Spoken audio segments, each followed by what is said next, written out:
Welcome to Alchemical Science. I'm Jordan, an open source researcher and a student of the Australian inventor and vortex fusion specialist Malcolm Bendall. And just in the last month too, I'd lost contact. Could you believe, I didn't even know that the guy that supervised my infusion had rebuilt Guy Oblinsky's machine, and that he himself wanted to come to the conference because he's going to give a lecture on how you infuse yourself with plasmoids so that others may follow.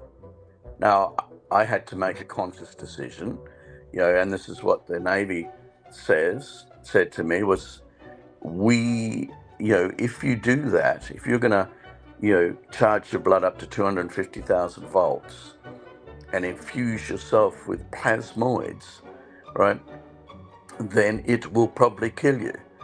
And I said, well, great, I win-win. If I die, I get to know the secret of the universe. And if I live, I get to share it with others. How can I lose? Right?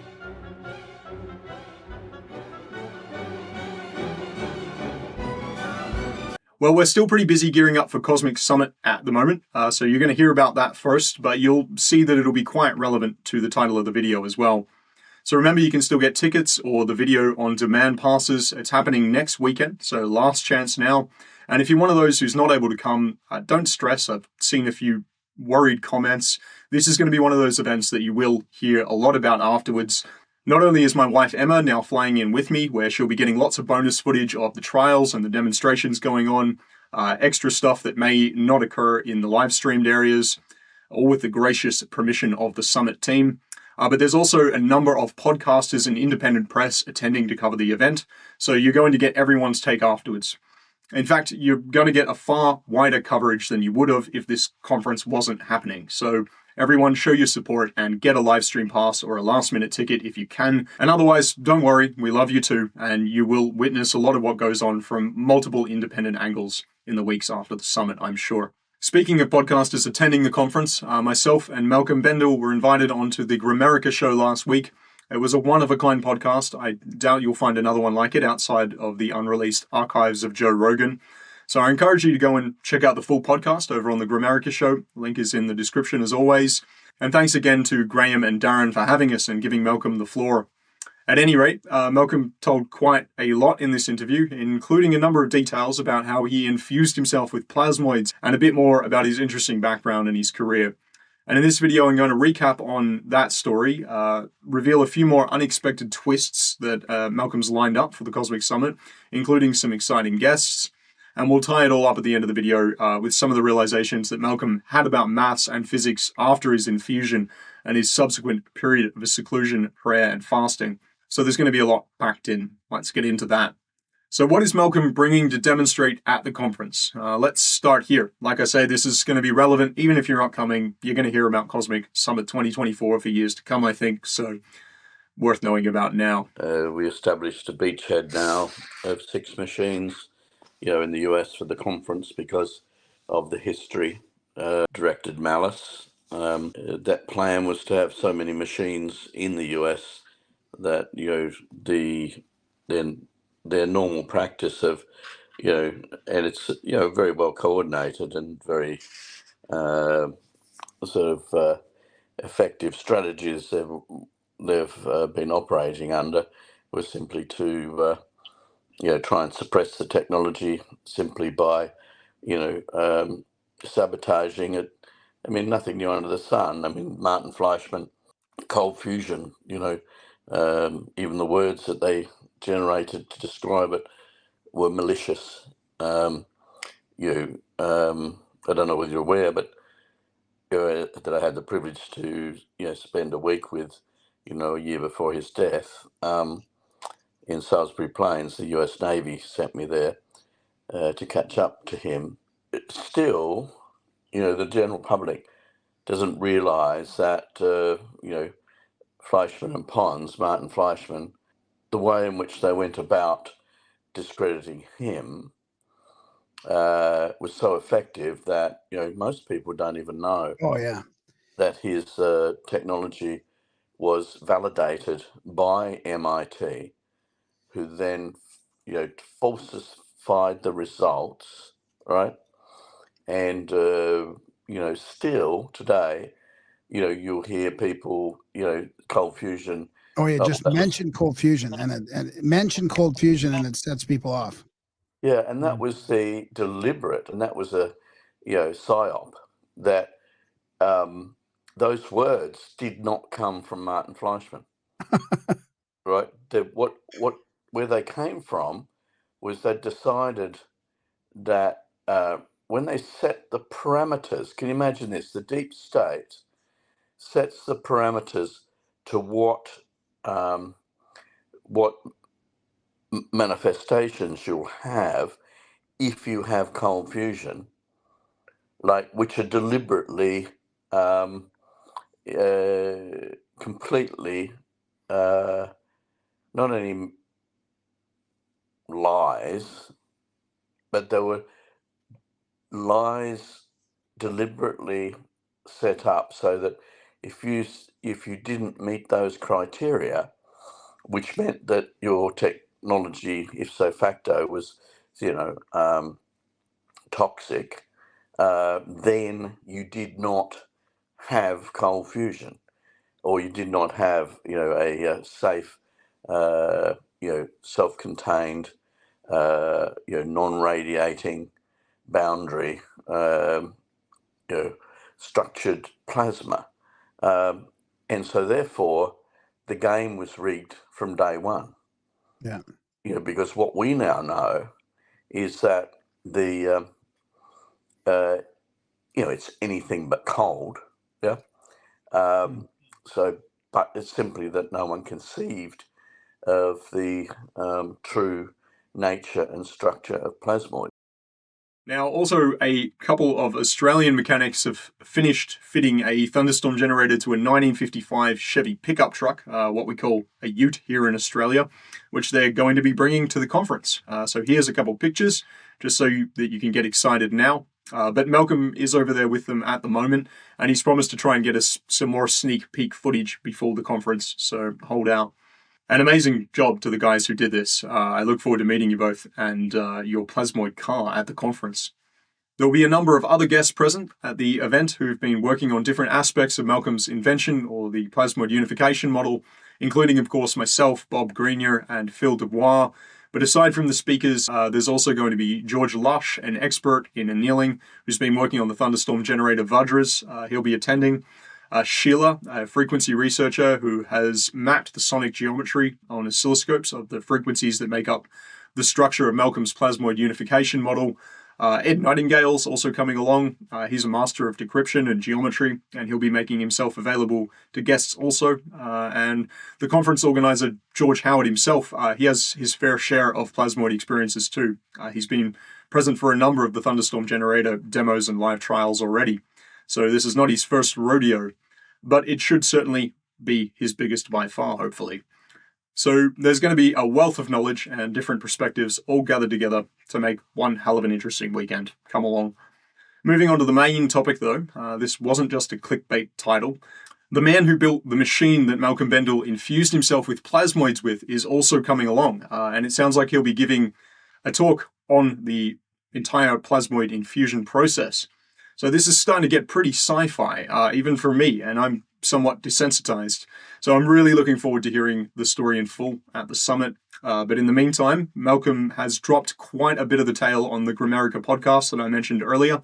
So let's just play a few clips from that so we can all start to properly digest what we're in for next weekend.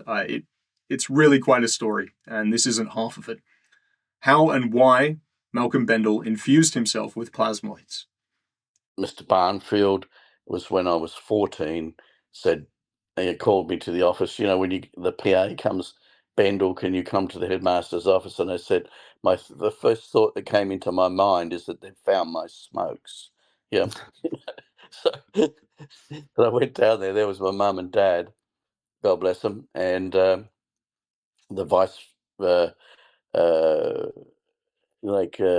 deputy headmaster and the headmaster, And there was the head of the maths department and the head of the science department. And it was like, okay, Bendall, we can't teach you anything else. What do you want to do for the next 2 years? I said, oh, Mr. Barnfield, I'd like to develop a car that runs on water.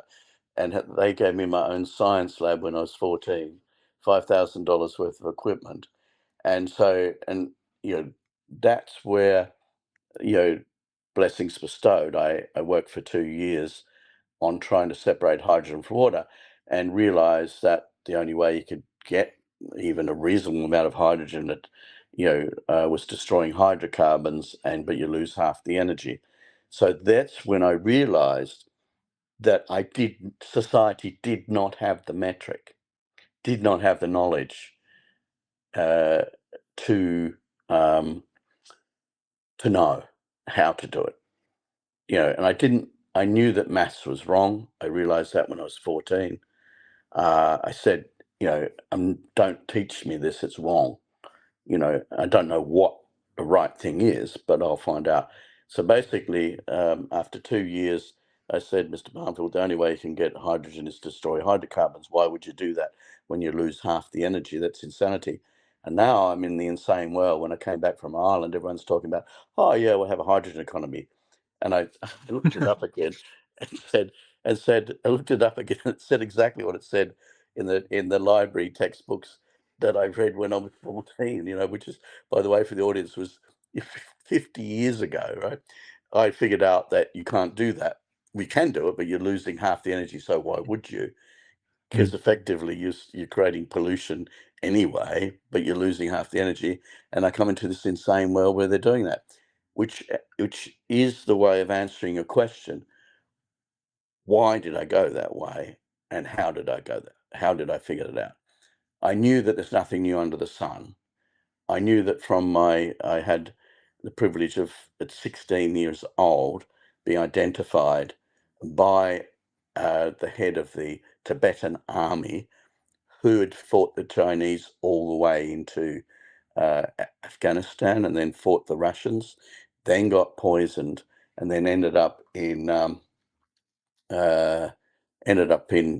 Australia, because at the time where China invaded Tibet, as the Australian government took in a lot of refugees. Yeah, some of those refugees were in Hobart, Tasmania, where I lived, and that was a family. And this has, been a revelation to me, because I've been, on the island, it was easy for me because I didn't have to communicate with humans, um, you know, and one of the biggest adjustments when I came back into society was the fact that I didn't recognize it as it was no longer part of my reality. You know what I mean? All of the things you couldn't say, like, had now become all my truths. The 7 years of prayer and fasting and pushing in after being infused with plasmoids. Now, you couldn't believe the synchronicity of it. The person that supervised my infusion with plasmoids, because I'd recognized that plasmoids were in fact where you get your intuition from. Because, and if you were going to have wisdom, then, like, I thought, well, I was trying to finish the unification model. I spent 50 years trying to figure it out, and I couldn't. And I was 55. Those days, I suppose it was 40 years in the wilderness, and I'd been in the wilderness for long enough. I couldn't understand it, and so I said to my minders in the CIA and the U.S. Navy, I said, "Look, I can't work it out. It's beyond me. I can see the shadows of it, but I can't figure it out." I said, "The only thing I can figure out, that if I infuse myself with plasmoids, then I should be able to, have free access to the 0 point where there is no time space. So everything that has been and everything that will be is there to see, which is, variously called the Akashic record, or, finding the 0 point, finding the eye of the hurricane, and that it's a very good parable for the earth to realize, is that, and humans to realize, is that if you look at a hurricane until the still center forms, it might be like, 30-mile-an-hour winds. But once that perfect still center forms, you've got 300 miles an hour winds, right? And as soon as that still center gets disturbed, the winds collapse again down to nothing, maybe, this, and the still center is still, and the wall, the eye of the hurricane, the eye of the eye of the tornado is still. So the parable was that if I could join the still center, then I could download, which, if I was removed from humanity on my island with no one disturbing me, and I could sort of, after I'd been infused. Now, at the conference, which is amazing, the man that supervised that infusion, and it was Guy Obolinski's a very advanced machine, which was in upstate New York at Sloatsburg. So the man that did that will be coming to the conference, because my challenge was, to say to humanity, well, all my notes and everything that I downloaded was in the still voice. That's form and function. That is, it's not a sentence you read. And I think, the Moray King said something. I think the most profound thing in my life that anyone's ever said to me was Moray King said, Malcolm, I've read your notes. You couldn't have called anyone and got those notes, and they're not in any library. What process did you go through to get that information? And so, that's what I decided to share at this conference. Not only the validation of that, but we've now rebuilt Obolinski's machine, right? So as other people can infuse themselves with plasmoids for two reasons. One is it gives, there's in Habakkuk in the Bible, it says, write it clearly so others may follow. And what I realized that even though my path was torturous, and extreme, I think then when I say extreme, praying and fasting for 40 days at a time, which is extreme. But the point is that it was a determination that I wanted to know, to get the unification model, because my grade 6 teacher said to me, Bendall, he said, because I said, people were saying what they wanted to do in their life, and what other people were saying, I want to be a fireman and a policeman. I was saying I wanted to develop a car that ran on water.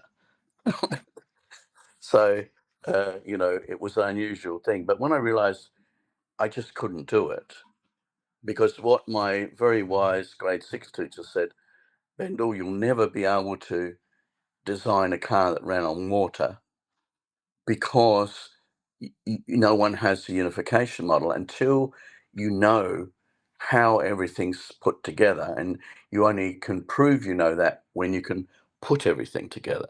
So basically what happened was, the process was, it was a 3-month process to infuse myself with plasmoids. And basically, as I said, the thing was risk my life doing it. But after that, then I thought, to realize that knowledge, I have to, and I told everyone, because I had people, there was a $10 billion was offered to me by the military heads of South Korea, because they had trouble with their nuclear reactors. One problem that people still don't know about, it's not common knowledge, that there was a nuclear accident. I think it's 30, maybe even 40 years ago now, in Seoul in South Korea, where somebody that was the dumbest guy we went to school with happened to be the guy in charge of the reactor. and uh, um, and Comforting. diverted some overheated water directly from the thing into the water supply of South Korea, which wasn't helpful. And then you've got the Fukushima, which also has not been helpful. But the machine that I went into to infuse myself, you sit in the dark and the machine infuses a net negative charge, 250,000 volts,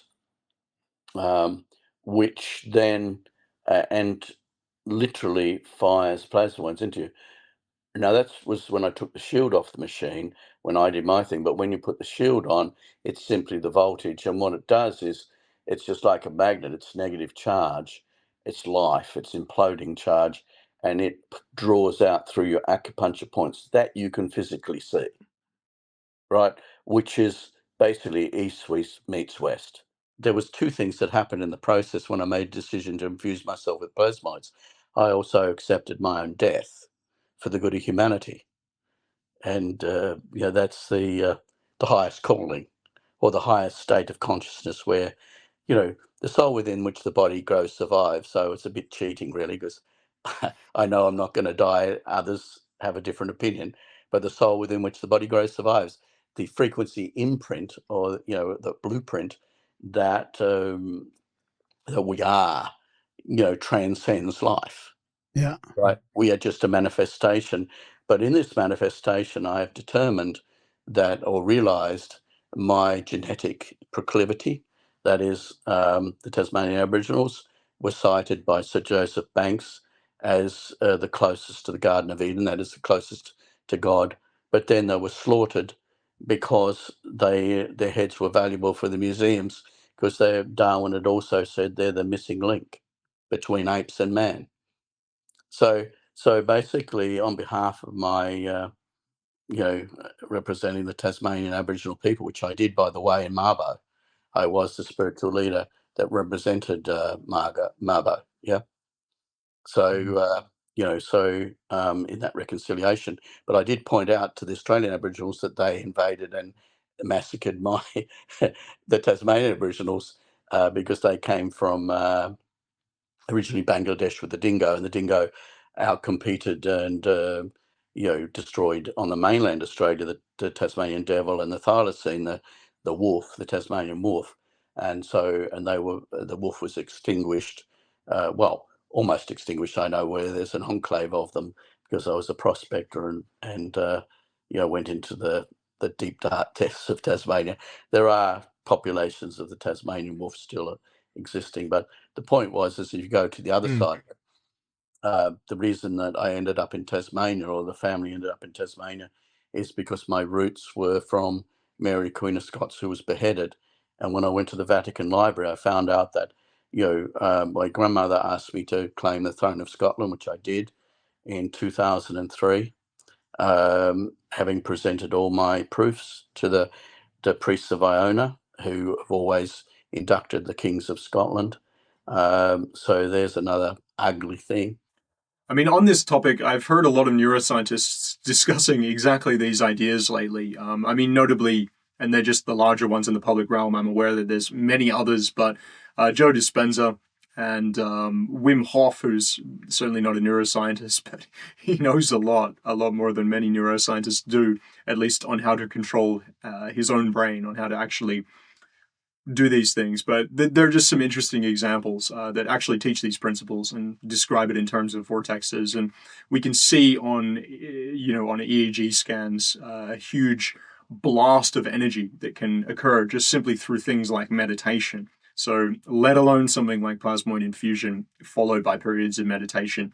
It would have been very interesting to have seen Malcolm's brain during these periods. And maybe these are things that we can do one day. Who knows? He might be willing to subject himself.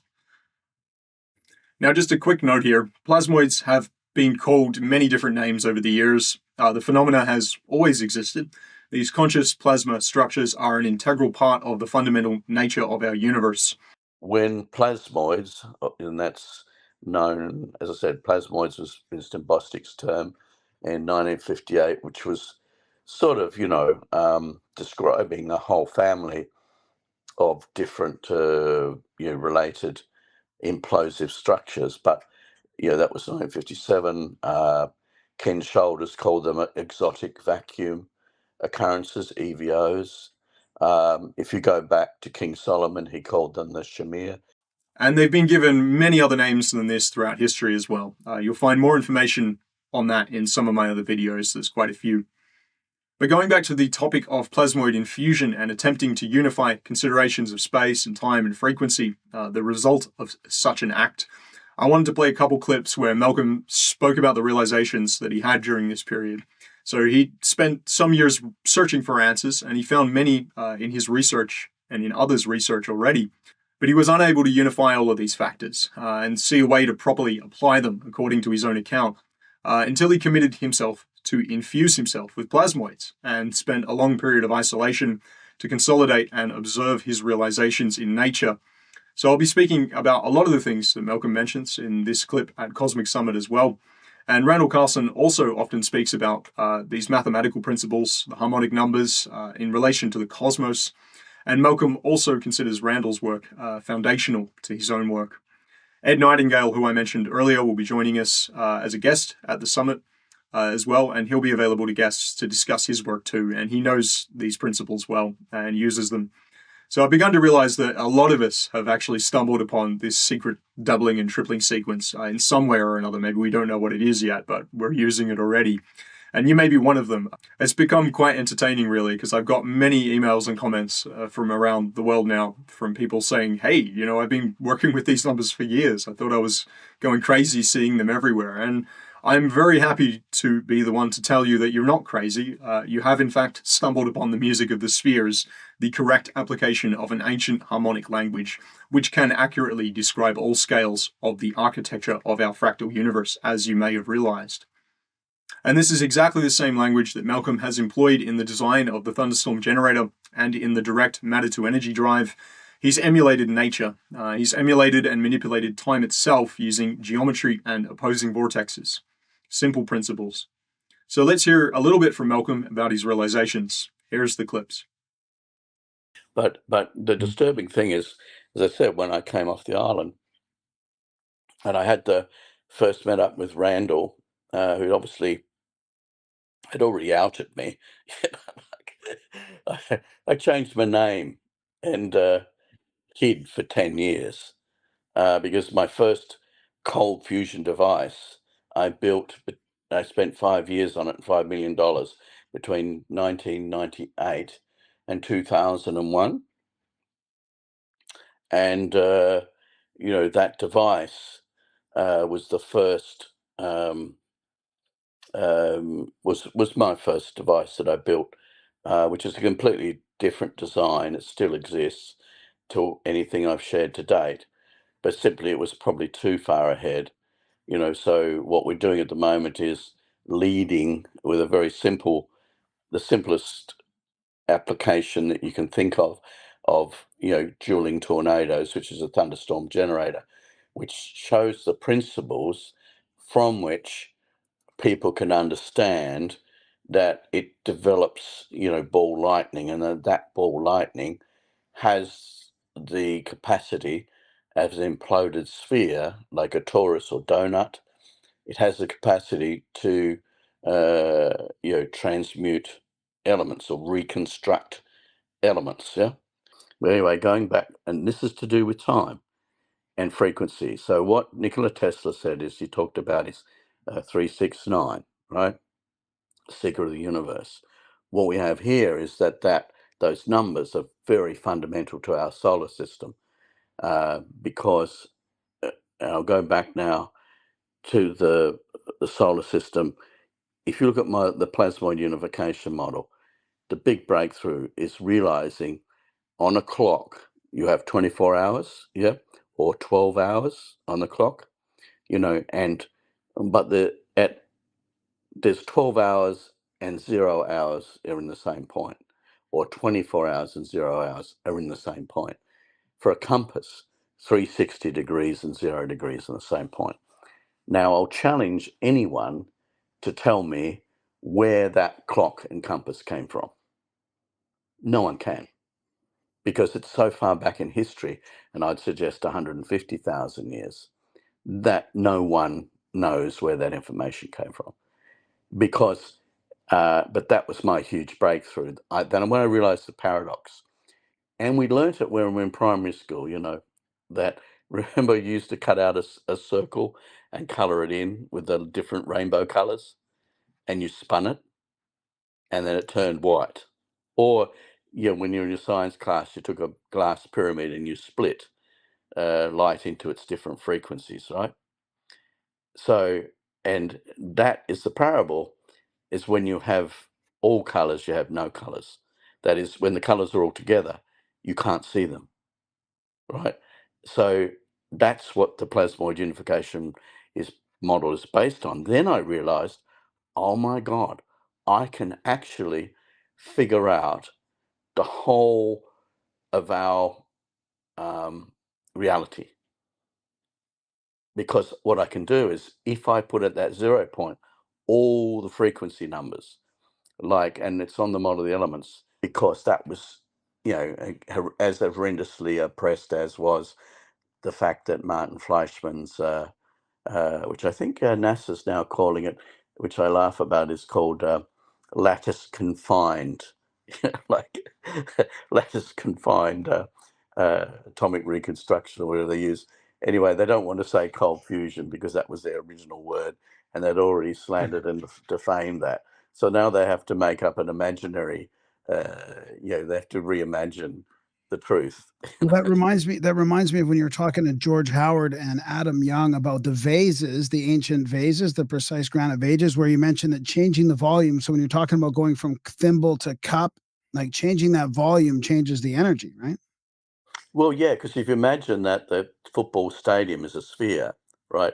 So you go from your table tennis ball to the football stadium, the same amount of energy is now in a bigger area, Right. right? So, and like any bubble, and this is a great parable, in our bubbler, it's only the bubbles you can't see that implode symmetrically, because the bubbles you can see are subject to mechanical forces, right? But when you get down to the atomic level, the rules change, right? It's like Nikola Tesla's pump, where he used to use these discs, or the spinning.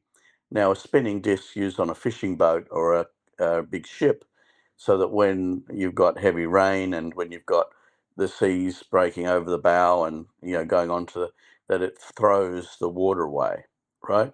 So that you can see clearly ahead.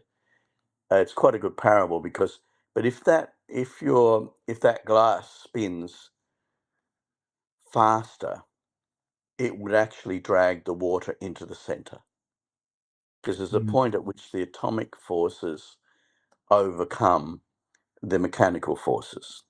Do you want to put it that way? And here we have the unification model, and I go back to time. So when you've got the concept that what I realized with the infusion, and so that's why I had to go away, because I could no longer use the terminology. And, we were brainwashed at primary school, and then at high school, then in college, then in university, right? And then we're confined by those thoughts, because if you're a professor and you hold tenure at a university and you do not produce, if you're not accepted, if you don't accept what you're told and what your teachers told you, because it's a very simple system. If the professor that marks your papers for you to graduate university, only sees the image of his knowledge, like he tells you what these lies are, and you have to accurately tell the same lies back to him. Yep. Right? Yep. So therein lies humanity's fall, is, fear. Like, that that control is through fear. And what's fear? It's the expectation of inadequacy. And as human beings, we seek to be accepted, right? And how do you be accepted? You fit into the averages. Time is the mold in which matter is formed. It's very, very simple. And we didn't understand what time was. Yet, the sun's diameter is, 864,000 miles, right? But time itself that we live under, and why weren't we told in primary school or preschool, right, that the amount of seconds in the day is the diameter of the sun? That would Worth have been, mentioning. yeah.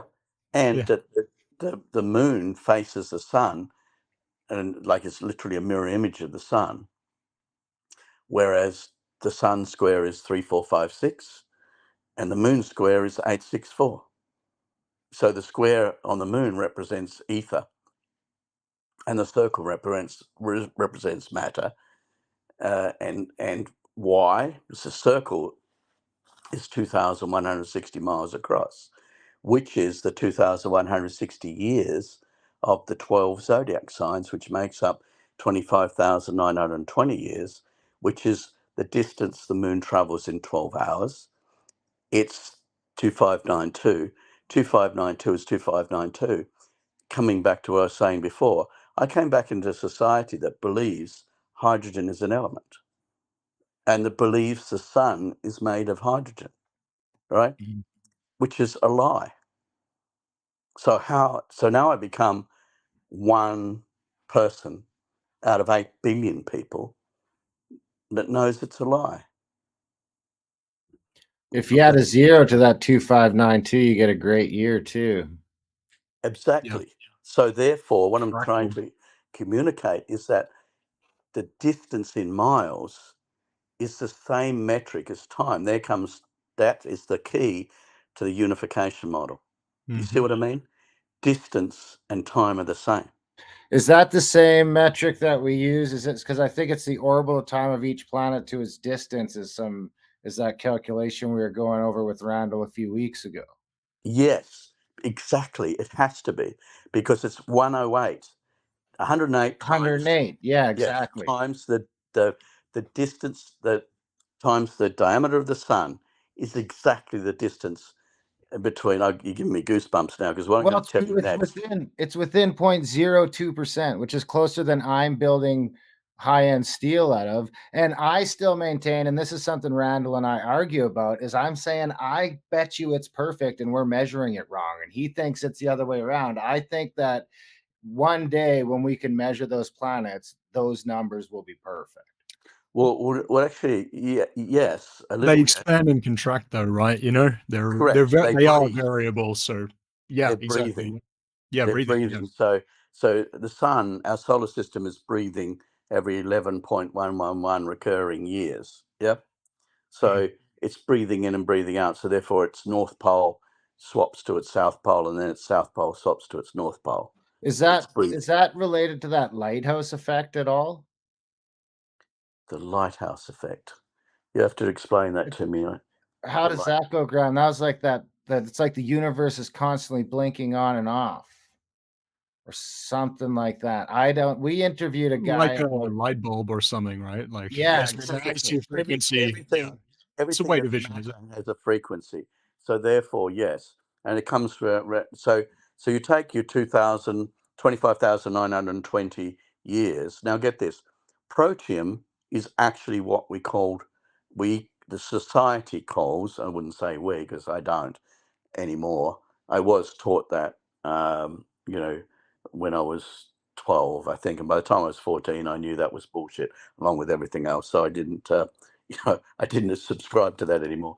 But going back to that distances, 108 times the diameter of the sun is the average distance between the Earth and the sun. 108 times the diameter of the moon is the average distance between the Earth and the moon. And as you say, there are some variables there because the plasmoids or the EVOs or the Shamir or the Vidret, which is, the Vajra, fires the Vidret, which is the ball lightning. That entity is the homeostatic, if you like, thermostat for our planet. Now, our planet, you have catastrophes like you get hit by a big comet, yeah, the cosmic summit, right? And what we're talking about, then you realize that Greenland is a big divot from, when a big, that's full of ice.